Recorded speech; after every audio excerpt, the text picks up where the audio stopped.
நீ பூஜையை புனிதமாக நினைக்கின்றாய், ஆனால் பாவனை சீராக இல்லையேல் அருள் தோன்றாது.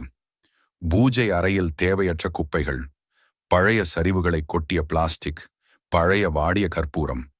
தெய்வம் எங்கு அழகும் ஒழுக்கமும் இருக்கிறதோ அங்குதான் நெருங்கும்.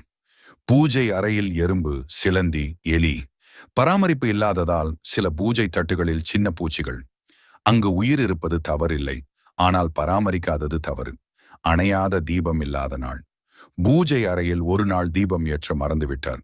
அணைந்த தீபம் என்பது சுடரற்ற ஆன்மா. சிவன் இருப்பிடம் ஒளி நிரம்ப வேண்டும். சந்தானம் அந்த நாள் முதல் ஒவ்வொரு வாரமும் பூஜை அறையை சுத்தமாக வைத்து புதிய மலர்களை கொண்டு பூஜை செய்தார். பழையதையே புதிதாக கண்டார்.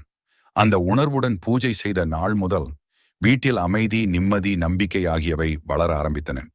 ஓம் நமசிவாய. நலமும் அருளும் உண்டாகும்.